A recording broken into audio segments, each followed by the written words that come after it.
putt, Mike.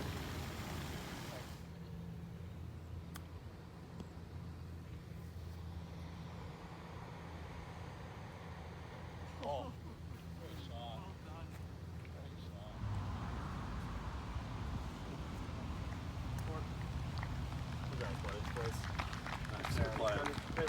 Thanks, buddy.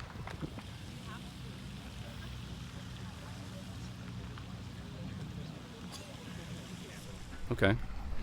If you can just look at me, and we are recording, Michael. Congratulations. An amazing performance today. Ties a course record of a 65. What was going on in that stretch from about the 9th hole to the 14th where you were just making everything? Yeah, it was kind of surreal, actually. On 9, I knew I hit into a different spot on the right side there, and I hit a really good shot in. I was very happy with it, and I fit that putt a million times. I knew exactly what I was going to do, was whether I was going to hit the pace I wanted or not, and I ended up making that one. And then 10, I hit it to a few feet and had an easy one there.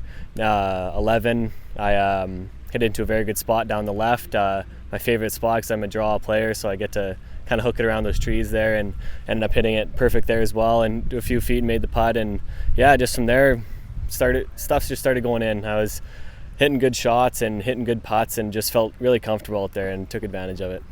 I know you played out of the Desert Bloom Golf Club as your main club. You've played here a ton. You said you just grew up a few blocks from here. Tell me about that, how special it is right now. You're holding the trophy right beside where you grew up. Yeah, it's a feeling I'll probably never get again.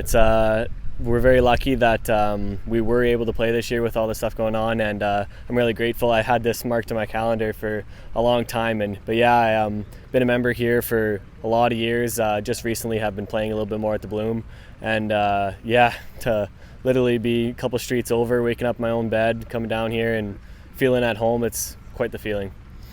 Where does this rank then, or is that an obvious question? Is this the biggest win you've ever had? Yeah, this will be number one for sure. Especially I've had to take the last year off. I wasn't able to play at school, so yeah, this has definitely been it. Considering in March and April you thought maybe we don't even peg it up this year, right? There was so much unknown. To get here now and compete and win, I mean, it's as you say, it's quite surreal, isn't it? Yeah, it is. Right when that stuff kind of hit, we were very shocked at school. School was shutting down really quickly. Everything's happened quickly, and then you get home and everything kind of settles down. And then you're doing nothing for a while, and yeah, when the golf courses start opening up, I took that time to really work on my game, really work on the mental side of the game, and I'm really happy to have it work out like the way it has. Great, thanks, man. I really appreciate it. Yeah, thank you. Just gonna check this. Okay, we're recording, and just same as 2 weeks ago. Just look at me and. So Hunter, quite the roll that you're on, winning the junior in Spruce Grove and winning an MJT last week, and now runner-up against all the top male competitors in the province. Can you kind of sum up the last 3 weeks and kind of the roll that you're on? You know, I've just tried my hardest the whole time, and I don't think it's really anything. I'm not playing like the best golf of my life, but I guess I could say I am, but I could probably be a bit better right now. But yeah, no, I'm super happy with the way I'm playing, and it means a lot for all my hard work to kind of pay off. And I'm excited to head into the Open next week with three good weeks of golf behind me, and yeah. Mm-hmm. When you heard that what Michael was doing, going 6 under through 6, is it a bit of a jolt? And you're kind of like, oh well, okay, I've got to refocus and maybe play for runner-up, or what were you thinking? Yeah, they were just behind us, and there was kind of a backup on the 14th tee, and yeah, he told us what he did, and we're like, oh, okay, like that'll be tough to catch. So I figured going into the back nine, if I could get to like 4 or 5 under total, I could probably have a chance. But he kind of made it hard for us. But yeah.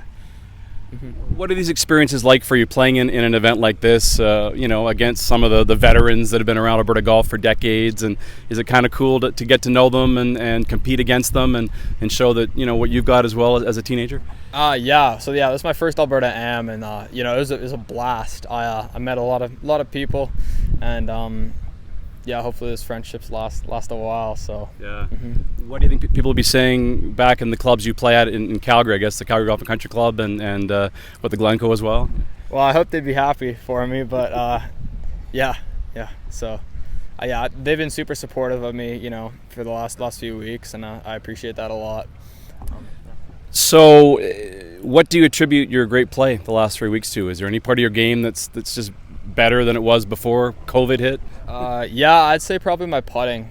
For sure my putting, and that's for sure been the difference lately. And I was straight with the driver this week too, so that helped a lot, especially with the narrow course setup. So yeah, for sure my putting. And finally, what did you think of the Medicine Hat Golf and Country Club? Had you played here before? What do you think of the layout? It's a great golf course. I love it a lot. And growing up on a tree line course like the Calgary Golf and Country Club, it's kind of feels like home. So yeah, super fast greens, thick rough. It was in great condition this week, and I love to hear. This is a great venue. Yeah, great. Thanks, man. I really appreciate it. Yeah.